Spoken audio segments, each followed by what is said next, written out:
tous, c'est Flexion pour Technoid et aujourd'hui ça va être le test express de la Shui i9 et c'est le seul test qu'il y aura sur la chaîne, il n'y aura pas de test complet parce qu'on va faire vite le tour de cette tablette.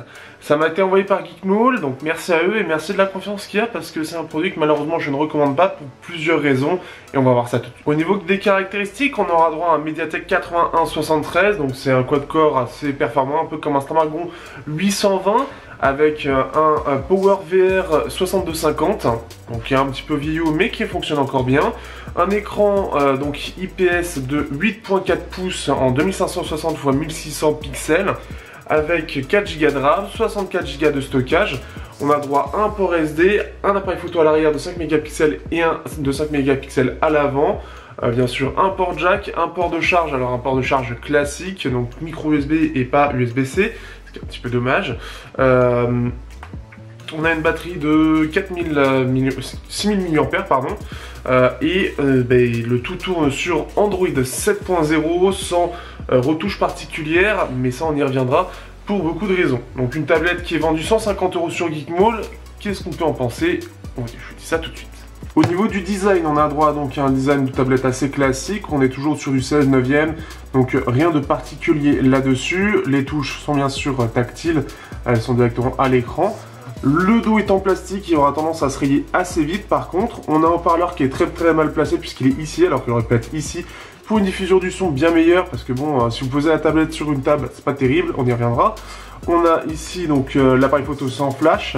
Et on a ici les entrées, donc c'est même pas bouché ou quoi. Alors après, ça peut être quelque chose qu'on voit souvent sur les tablettes. Mais c'est ici très voyant, toutes les connectiques sont ici. Le plus gros souci, c'est que la finition n'est pas terrible, le plastique n'est pas de bonne qualité. Histoire un petit peu, on peut entendre. En fait, on va sentir que c'est pas très solide en soi, que c'est un peu flexible entre guillemets. Et on peut aussi l'ouvrir assez facilement, comme vous pouvez voir. C'est juste clipsé. Donc la première fois, à un moment donné, j'ai fait ça et voilà. Donc ça fait pas très premium. Alors oui, certes, c'est 150 €, mais là, ça fait un peu moyen. Des tablettes à ce prix-là, j'en ai vu mieux fini. Et il y a encore quelques temps de ça.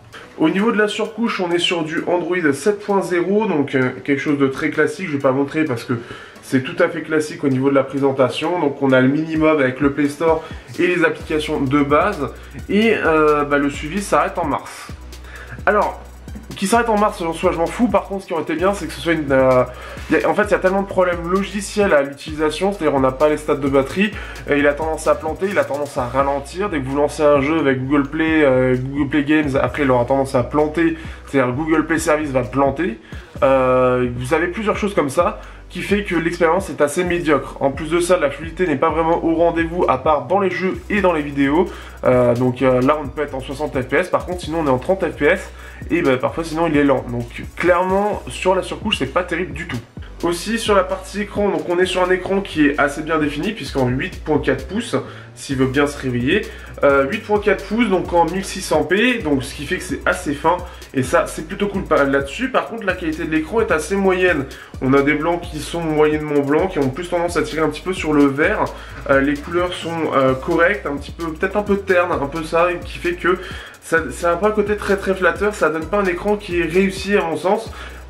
Et pourtant, par exemple, Teclast en fait des bien meilleurs au même prix, qui sont avec la même définition, avec de meilleure luminosité, des blancs absolument magnifiques et des couleurs qui sont magnifiques aussi. Là, c'est assez raté, donc un peu dommage, j'aurais apprécié un meilleur écran.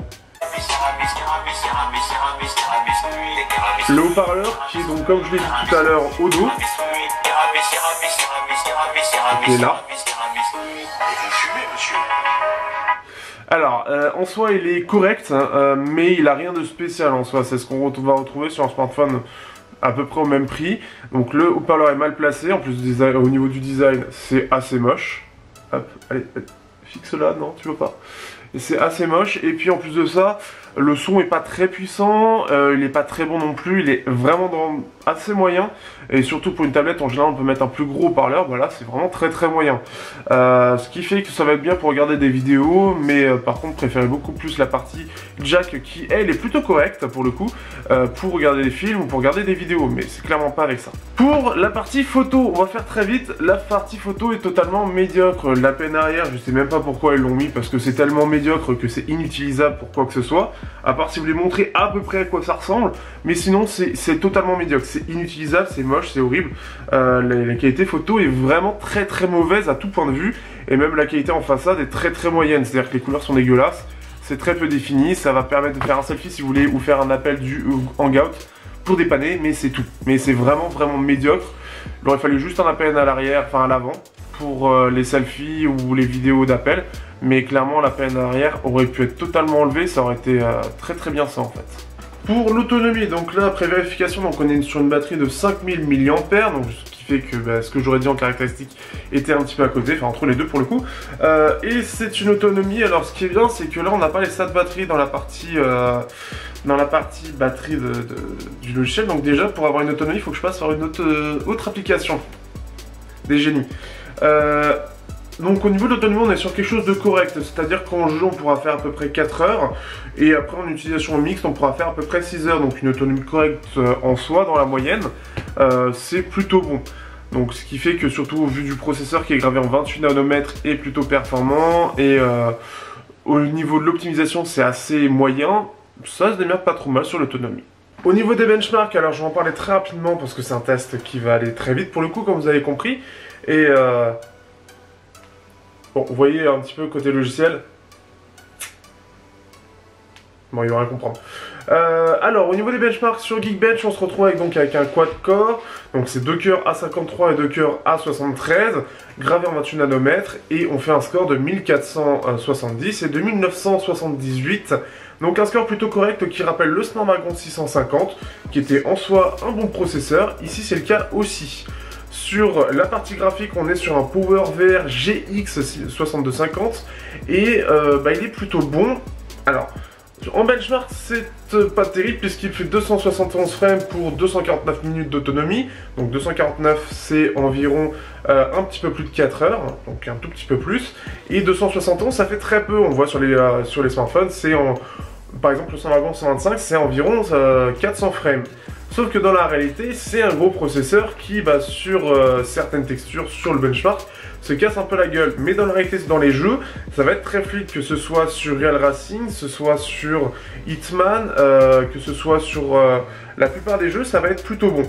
Le souci qu'il va y avoir, ça va être plus pour les jeux 2D, enfin les petits jeux en soi, comme par exemple Clash Royale, où ça me manque un petit peu de fluidité. Alors j'ai des doutes encore si c'est parce que c'est plus un problème parce que c'est sur un grand écran et que la fluidité qu'on perçoit sur les smartphones est un peu limitée, mais en tout cas c'est un petit peu plus limité. Sur PUBG mobile par exemple ça marche très bien, donc on peut faire du PUBG. La seule chose c'est qu'il va quand même pas mal chauffer parce qu'il est gravé en 28 nanomètres, donc ça c'est la seule chose et la chauffe va être par ici. Alors, au niveau de la conclusion, allez, tout d'abord, je tiens à remercier Geekmall qui a été très compréhensif puisque je leur ai fait un retour sur la tablette avant de tourner la vidéo en leur expliquant que déjà il n'y aurait qu'un test express parce que la tablette est tellement mauvaise qu'elle ne mérite pas un test et que je ne la recommande de toute façon pas. Et j'ai expliqué pourquoi ils ont dit merci de ton honnêteté, etc. Donc déjà je tiens à remercier par rapport à ça parce que il y en a où ils n'auraient pas accepté par exemple, ou ça aurait été arrêté direct. Je pense à certains shops chinois qui parce que t'es pas rentable ils arrêtent. Là voilà, au moins c'est clair et ça a été précis. Autre chose, pour la tablette en elle-même, comme je vous ai dit, donc là le test est rapide parce que la tablette est pour moi complètement ratée. On est sur une autonomie dans les points positifs. En jeu, elle se débrouille plutôt bien. Très honnêtement, ça a été, c'est ce à quoi je m'attendais et ça a bien fait là-dessus l'effort. L'autonomie plutôt correcte aux alentours des 5 heures. On a une bonne densité d'affichage, donc pour les contenus 4K par exemple, pour avoir, 2K, 4K, pour avoir une bonne finesse d'affichage, vous l'aurez. Et après, qu'est-ce qu'il y avait d'autre? Le son jack est plutôt correct, plutôt pas mal aussi, donc ça c'est aussi une bonne chose. Et ça s'arrête là. Le problème c'est que vous avez le haut-parleur très mal passé et très moyen. Vous avez les appareils photo qui sont inutilisables ou qui sont là juste pour montrer que tu es présent physiquement. Mais alors à quoi tu ressembles par contre c'est un peu plus compliqué. L'écran en soi est assez moyen au niveau des couleurs, des contrastes, de la balance des blancs, ce genre de choses. Les finitions sont très moyennes puisqu'on peut déclipser très facilement la tablette, ça fait... et même au-delà de ça le plastique n'est pas forcément de bonne qualité. Le software, donc le logiciel, la partie Android est une catastrophe, mais réellement une catastrophe. Puisque dans l'ordre des bugs que j'avais dit justement c'est qu'elle est lente, alors elle est lente à se réveiller, elle est pas très réactive, elle est pas fluide, la RAM est complètement à la masse, puisque la RAM est de très mauvaise qualité, c'est une horreur. Et en plus de ça, dès que vous allez utiliser un peu Google, donc pour les jeux comme je l'ai dit tout à l'heure, bah après vous avez Google Service et parfois même Launcher 3, donc le launcher de base, qui aura tendance à planter continuellement. Il faudra redémarrer la tablette.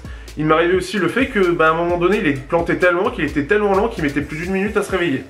Donc il a fallu que je le redémarre. C'est une catastrophe de ce point de vue-là. Il y a même des fonctions qui ne marchent pas, comme par exemple les stats de batterie. Et je ne comprends pas, il n'y a pas une mise à jour depuis mars, et sur le site de Chewy, ça n'existe pas. Donc c'est une tablette que je vous recommande surtout de fuir et de vous orienter plus vers une tablette type Teclast, où là j'avais eu des bonnes...